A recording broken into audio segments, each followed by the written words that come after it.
Cartoon x. Cartoon x. ये कहानी है जादुई आइसक्रीम वाला पेड़। मीरपुर नाम का बहुत छोटा सा गांव था जो शहर से काफी दूर था, इसीलिए ज्यादा ठेले वाले यहाँ पर नहीं पहुँच पाते थे। वहाँ रोज एक काका आइसक्रीम का ठेला लेके आया करते थे, जिससे बच्चे बहुत खुश हो जाते थे। आइसक्रीम वाला, आइसक्रीम वाला, बच्चे ढूंढते हुए आते हैं और उसमें से एक बच्चा बोलता है, वाह काका, क्या मस्त आइसक्रीम है। दूसरा बच्चा बोला, हाँ काका, मजा ही आ गया। सारे बच्चे रोज बस आइसक्रीम वाले काका का ही इंतजार करते रहते थे। पर कुछ दिनों से काका की तबीयत खराब चल रही थी, इसीलिए उन्होंने आइसक्रीम लाना बंद कर दिया, जिससे बेचारे बच्चे बहुत उदास हो गए थे। राजू बोला, अब तो लगता है कभी आइसक्रीम खा ही नहीं पाएंगे। पप्पू बोला, हाँ, और कोई गांव में आता भी तो नहीं आइसक्रीम लेके। राजू और पप्पू इतनी बात कर ही रहे थे कि उन्होंने देखा कि वहां से एक साधु गुजर रहे होते हैं और साथ ही वो जमीन पर कुछ ढूंढ रहे होते हैं। राजू और पप्पू उनके पास आते हैं। पप्पू बोला, क्या हुआ गुरुजी, आप कुछ ढूंढ रहे हो क्या? साधु कहते हैं, हाँ पुत्र, मेरा कमंडल कहीं खो गया है। राजू बोला, कोई बात नहीं गुरुजी, हम ढूंढ देते हैं, आप यहाँ पेड़ के नीचे विश्राम कर लीजिए। राजू और पप्पू कमंडल को ढूंढने लगते हैं। वो लोग बहुत कोशिश करते हैं, तब उन्हें वो कमंडल नदी में तैरता हुआ दिखाई देता है। दोनों पानी में जाकर वो कमंडल लेके साधु को दे देते हैं। पप्पू बोला, ये लीजिए गुरुजी, आपका कमंडल।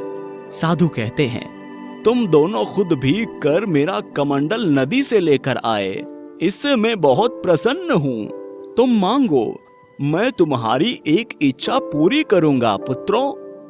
राजू बोला, गुरुजी, क्या आप हमारे लिए आइसक्रीम का पेड़ लगा सकते हैं जो कभी खत्म ना हो?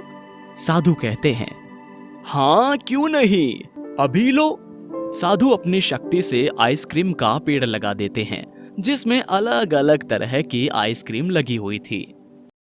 आइसक्रीम का पेड़ देखकर राजू और पप्पू की आंखें चमक उठी। साधु कहते हैं, किंतु पुत्रों, ये याद रहे कि इस पेड़ से तुम दिन में 2 ही आइसक्रीम खा सकते हो, ज्यादा लालच मत करना, ठीक है ना? और इतना बोलकर साधु वहां से चले जाते हैं। राजू और पप्पू बाकी बच्चों को भी बुला लाते हैं और ये आइसक्रीम का पेड़ दिखाते हैं। सब बच्चे इतने दिनों बाद आइसक्रीम को देखकर बहुत खुश हो जाते हैं। मिठू बोला, हाँ, मुझसे तो रहा ही नहीं जा रहा। बबली बोली, चलो चलो, जल्दी से आइसक्रीम खाते हैं। राजू और पप्पू सबको साधु की कही हुई बात बताते हैं, पर क्योंकि सब आइसक्रीम को देखकर बहुत खुश हो जाते हैं, इसीलिए कोई उनकी बात पर ज्यादा ध्यान नहीं देता। सब आइसक्रीम खाकर अपने अपने घर चले जाते हैं, पर बबली और मिठू वहां से नहीं जाते। मिठू बोला, 2 आइसक्रीम से तो मेरा मन ही नहीं भरा। बबली बोली, हाँ, क्यों ना हम कुछ आइसक्रीम को घर ले जाएं? मिठू बोला, हाँ चलो चलो। मिठू और बबली आइसक्रीम तोड़ लेते हैं। उन्हें देखकर चिंटू और रवि भी ऐसा ही करते हैं। मिठू जैसे ही आइसक्रीम को लेकर घर पहुंचता है, वो आइसक्रीम चूहे में बदल जाती है और मिठू डर के मारे छत पर चढ़ जाता है। और बाकी सब के साथ भी ऐसा ही होता है। किसी की आइसक्रीम बिल्ली, तो किसी की आइसक्रीम छिपकली, तो किसी की आइसक्रीम कॉकरोच में बदल जाती है। जब साधु वहां से फिर से गुजरते हैं तो राजू और पप्पू उन्हें सारी बात बताते हैं। साधु सब बच्चों को बुलाकर कहते हैं, देखो बच्चों, जीवन में कभी भी लालच नहीं करना चाहिए। लालच का फल हमेशा ही बुरा मिलता है। हमें जितनी जरूरत हो, हमें उतना ही किसी और से लेना चाहिए, समझे बच्चों? सब बच्चे साधु की बात समझ जाते हैं और माफी भी मांगते हैं।